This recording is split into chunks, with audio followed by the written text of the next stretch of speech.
we have to study the third periodic trend, that is metallic and non-metallic character. याच्या अगोदरच्या भागामध्ये आवर्ती कल, याच्यामध्ये संयुजा आणि अणूचे आकारमान हे दोन आवर्ती कल अभ्यासले. आता तिसरा आवर्ती कल अभ्यासायचा आहे धातू आणि अधातू गुण. धातू आणि अधातू गुण म्हणजे पिरियड्स मध्ये धातू गुण कसा बदलत जातो आणि ग्रुप मध्ये धातू गुण कसा बदलत जातो आणि धातू गुण बदलताना अधातू गुणाचं काय होतं, हाही भाग आपल्याला अभ्यासाचा आहे.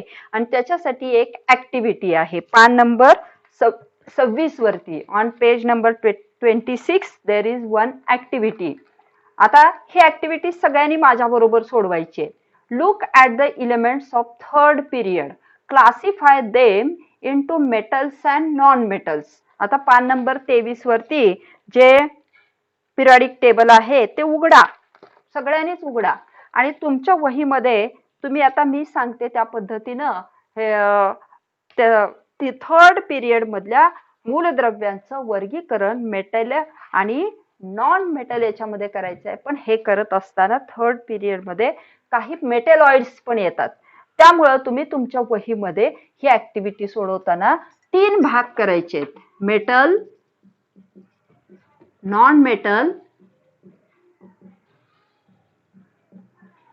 आणि metalloid.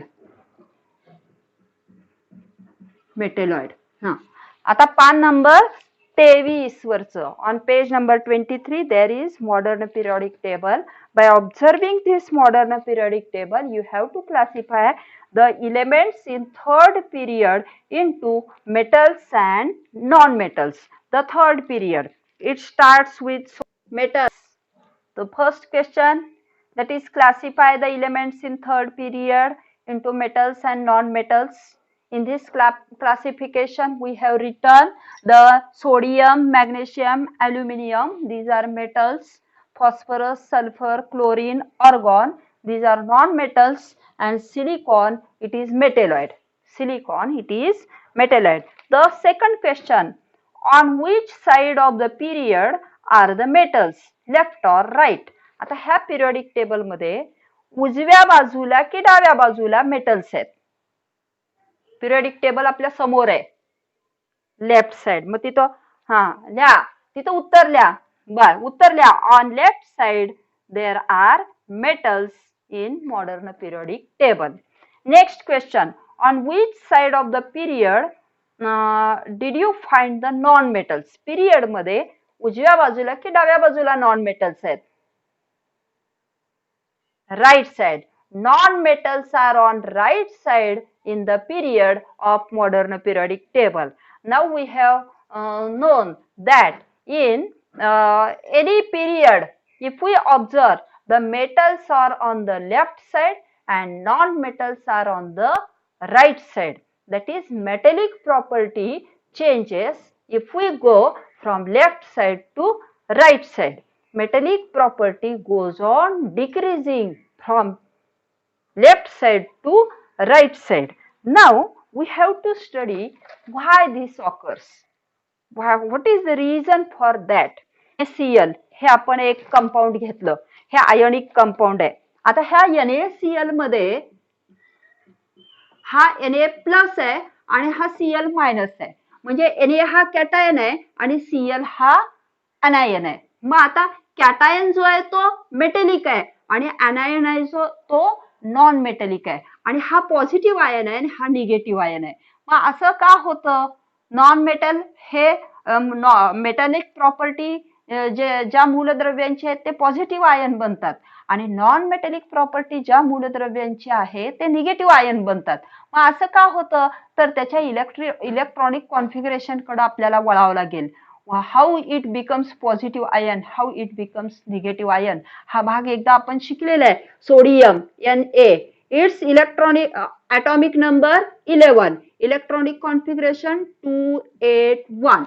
It always tries to complete its outermost shell with the octet and therefore it gives out or accepts the electron. Now for that it always tries to become a stable state like as the noble gas near to it. आता sodium, magnesium, lithium, sodium, magnesium, aluminium ह्या third period मध्ये हा सोडियमला जवळचा Nobel gas हा neon आहे.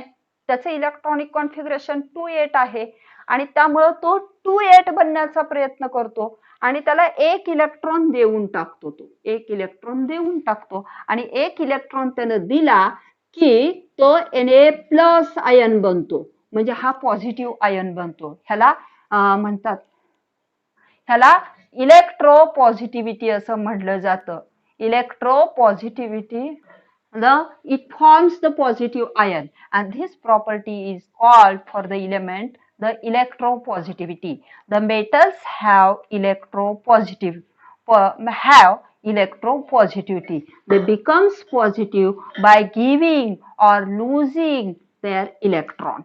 Now for chlorine, its its atomic number is 17.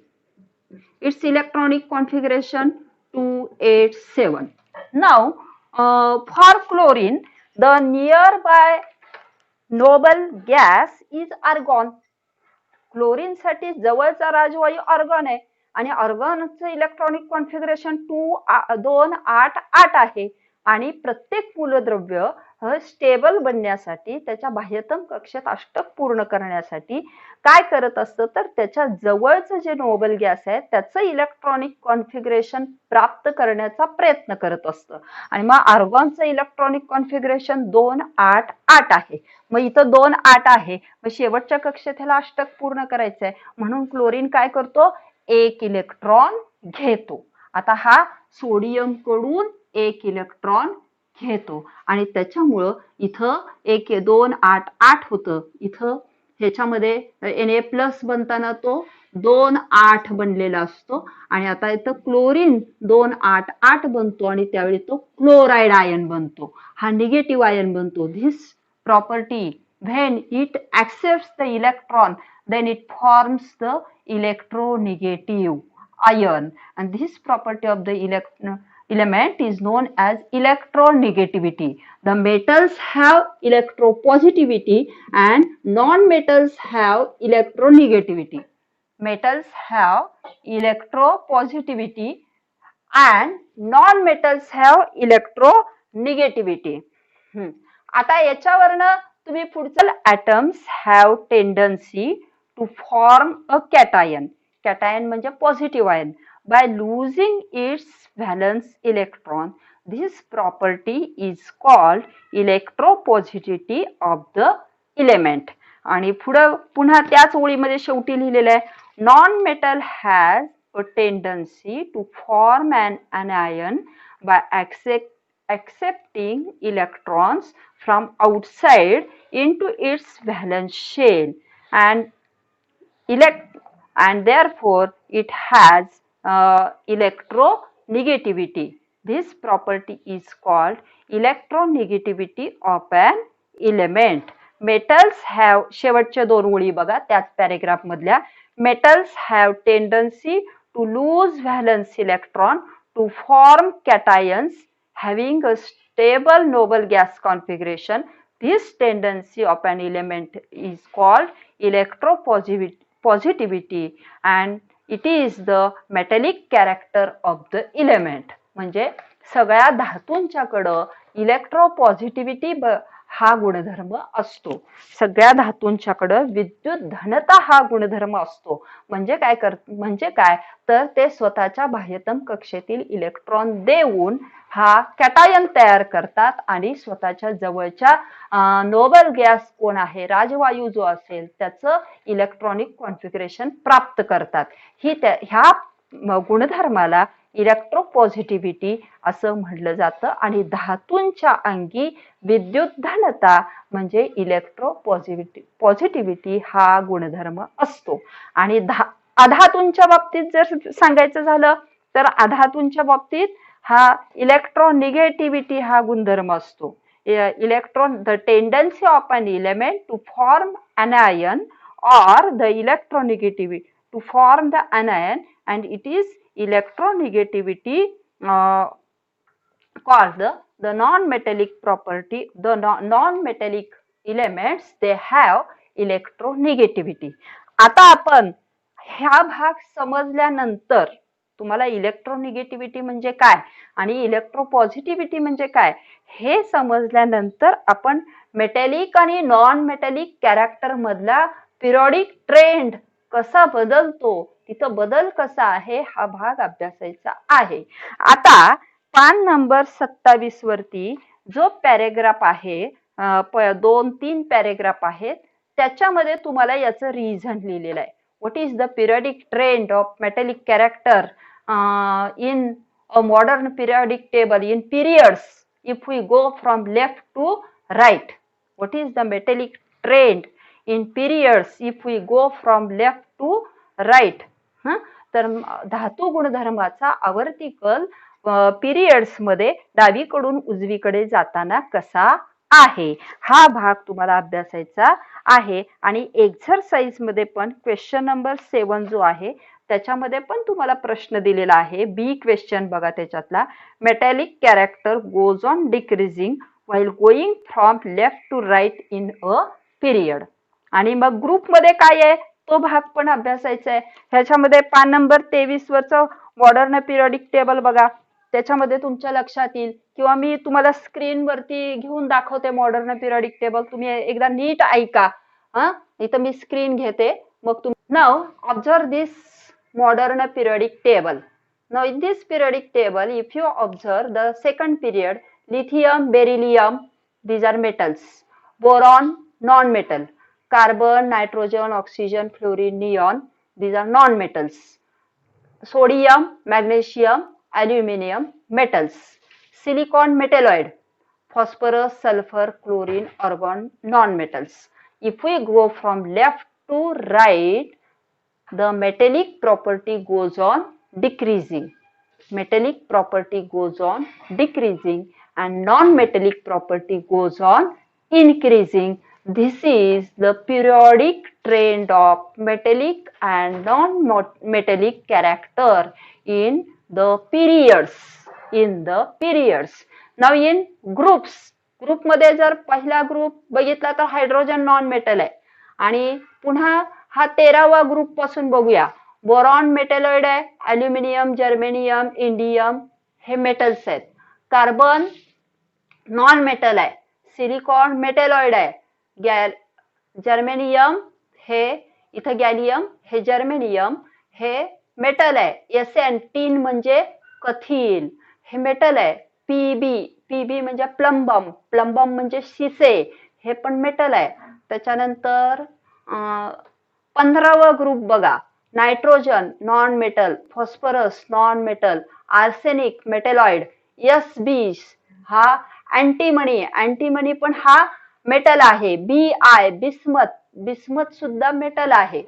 त्याच्यानंतर पुढचा group बघा, oxygen non metal, sulphur non metal, selenium non metal, tellurium metalloid आहे, पोलोनियम मेटॅलॉइड आहे. आणि त्याच्या खाली हे सगळे मेटल्स आहेत. त्याच्या खाली हे सगळे काय आहेत, मेटल्स आहेत. मीटिंग जर 10 मिनिटांनी ब्रेक झाली तर लगेच रिजॉईन व्हायचं बरं का. त्याच्यानंतर पुढचा ग्रुप बघा, fluorine, chlorine, bromine, iodine non metals आहेत. आणि हे खालचे लॅन्थेनाइड आणि ऍक्टिनाइड श्रेणीतले हे मेटल्स आहेत. इथं पण त्याच पद्धतीने आहे. म्हणजे ग्रुप मध्ये जर आपण वरून खाली गेलो ग्रुप मध्ये तर वरच्या बाजूला हे नॉन मेटल्स आहेत आणि खाली मेटल्स आहेत. ग्रुप मध्ये if in the groups if we go from top to bottom a metallic property goes on increasing. खाली मेटल्स आहेत, वर नॉन मेटल्स आहेत. टॉप टू बॉटम, टॉपला नॉन मेटल्स आहेत, बॉटमला मेटल्स आहेत. The metallic property goes on increasing to the bottom, from top to bottom.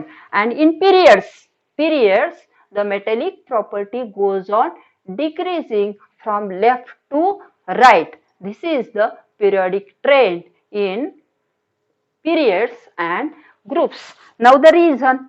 What is the reason? We are going to study. ह्या reason साठी तुम्ही हा paragraph बघा. बघा पान नंबर 27 वरती पॅरेग्राफ नंबर पहिलाच पॅरेग्राफ आहे. त्याच्यामध्ये पहा तुम्ही, while going down a group. आता ग्रुप साठी आहे metallic character increases while going down the group. Give scientific reason असा तुम्हाला प्रश्न असतो. काय प्रश्न असतो? Metallic character increases while going down the group. ह्याच्यासाठीचं हा पॅरेग्राफ मी जेवढं सांगते तेवढं तुम्ही अंडरलाईन करून घ्यायचं, ते त्याचं उत्तर आहे आणि समजावून पण घ्यायचं. While going down a group, a new shell gets added. This results in lowering the effective nuclear charge and therefore it lowers the attractive force on the valence electrons. And therefore, शेवटच्या दोन बोळी बघा, metallic character of an atom is the tendency to lose electrons and the metallic character of element increases while going down the group. Therefore, metallic character of the element increases while going down the group. म्हणजे group मध्ये जसं खाली जाऊ तसं शेलची संख्या वाढत जाते आणि त्यामुळं केंद्रक आणि बाह्यतम शेल याच्यातलं अंतर वाढतं आणि अंतर वाढल्यामुळं इफेक्टिव्ह न्यूक्लिअर चार्ज जो आहे, इफेक्टिव्ह न्यूक्लिअर चार्ज किंवा बाहेरच्या बाह्यतम कक्षेवरचं जे आकर्षण बल आहे, अट्रॅक्टिव्ह फोर्स आहे, ते कमी होत जातं आणि बाहेरच्या त्याचबरोबर इफेक्टिव्ह न्यूक्लिअर चार्ज पण कमी होत जातं. म्हणजे बाह्यतम कक्षेच्या आत जे इलेक्ट्रॉन आहेत त्याच्यामुळं सुद्धा न्यूक्लिअर फोर्सचा परिणाम अवलंबून असतो. तर त्याला इफेक्टिव्ह न्यूक्लिअर चार्ज असं म्हणतात. हा इफेक्टिव्ह न्यूक्लिअर चार्ज कमी होत जातो, बाह्यतम कक्षेवरचा अट्रॅक्टिव्ह फोर्स पण कमी होत जातं. त्यामुळे ग्रुपमध्ये खाली येताना इलेक्ट्रॉन देण्याची प्रवृत्ती वाढते, म्हणजे इलेक्ट्रो पॉझिटिव्हिटी वाढत जाते आणि म्हणून मेटॅलिक कॅरेक्टर हा इन्क्रीज होत जातो. पुन्हा उत्तर बघा. While going down a group, a new shell gets added. It results in increasing the distance between the nucleus and valence shell.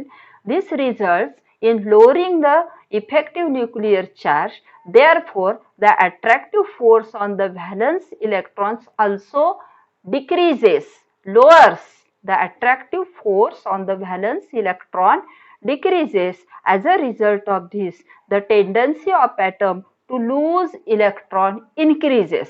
As a result of this, the tendency, this is most important, as a result of this, the tendency of the atom to lose electron increases. Then to lose electron, it is the metallic property of an atom, and metallic property of an atom is its tendency to lose the electrons, and thus metallic character of the elements increases while going down the group. Now next point in periods. Period मध्ये काय होतं हा भाग अभ्यासायचा आहे. तर period मध्ये बघा, while going from left to right within a period. प्रश्न कसा असतो? Non metallic character increases while going left to right in period असा प्रश्न असू शकतो, किंवा हाच प्रश्न असाही विचारला जाऊ शकतो, metallic character decreases while going left to right in a period. Left to right in a period तुम्हाला कसाही प्रश्न विचारू देत, उत्तर हेच लिहायचं. While going from left to right within a period the outermost shell remains the same. There the positive charge on the nucleus goes on increasing while the atomic radius goes on decreasing, and therefore effective nuclear charge goes on increasing. As a result of this, the tendency of atom to lose valence electrons decreases within a period from left to right. Increasing nuclear charge due to the increasing nuclear charge and decreasing atomic radius, the valence electrons are held with greater and greater attractive force, and due to increasing electronegativity, the ability of an atom to become anion by accepting outside electrons goes on increasing. किंवा तुम्ही थोडक्यात एवढंच लिहा, due to this the tendency of electronegativity increases, and this means that the electronegativity is the non-metallic property of an element, and therefore while going from left to right the non-metallic property goes on increasing किंवा metallic property goes on decreasing. कुठलाही शब्द वापरू शकता पण व्यवस्थित वापरायचं. Non metallic property increases. पुन्हा बघा उत्तर किती लिहायचं बघा, अंडरलाईन करा. तुम्हाला नोट्स मध्ये तर लिहून दिलेला आहेच उत्तर, तेच व्यवस्थित पाठ करा, पुस्तकाप्रमाणेच आहे ते. While going from left to right within a period, the outermost shell remains the same. The positive charge on the nucleus goes on increasing and atomic radius goes on decreasing. Therefore, effective nuclear charge goes on increasing. As a result of this, tendency of atom to lose valence electron decreases within a period from left to right. Due to increasing nuclear charge and decreasing atomic radius, the electronegativity goes on increasing. Therefore, non-metallic character goes on increasing if we go left to right within a period. This is about the metallic trend in a metallic or non-metallic property. The periodic trend for metallic and non-metallic character in a period. म्हणजे धातू आणि अधातू गुणधर्माचा period मध्ये असणारा हा आवर्ती कल आहे. आणि पहिल्या पॅरेग्राफ मध्ये सांगितलं ते काय, तर धातू आणि अधातू गुणधर्माचा ग्रुप मध्ये असणारा पिरियडिक ट्रेंड आहे. आता शेवटचा पॉइंट बघा, किंवा इथं यूज युअर ब्रेन पॉवर म्हणले आणि त्याच्यामध्ये काही प्रश्न दिलेले आहेत. खाली चौकोन ऑलवेज रिमेंबर म्हणलेलं आहे, तेही तुम्ही लक्षात ठेवायचं आहे. आता बघा त्या ऑलवेज रिमेंबर मध्ये पण महत्वाच्या गोष्टी आहेत. while going downwards in any group, the electropositivity of element goes on increasing while their electronegativity goes on decreasing. Second sentence बघा, while going from left to right in any period, the electronegativity of the element goes on increasing and electropositivity goes on decreasing. Larger the electropositivity or electronegativity of the element, higher the reactivity. आता इथं प्रश्न बघा, use your brain power मधले 3 प्रश्न बघा. What is the cause of non metallic character of elements. आता इथं वरचाच जो पॅरेग्राफ आहे की नाही, non metallic character of the element, शेवटचं वाक्य आलंय बघा, तो वरचा पॅरेग्राफ ह्याचं उत्तर आहे. Due to increasing nuclear charge, decreasing atomic radius, valence electrons are held with greater and greater attractive force due to increasing electronegativity. The ability of an atom to become anion by accepting outside electron goes on increasing. This is the cause of non-metallic character of elements. वरचाच paragraph. पुढे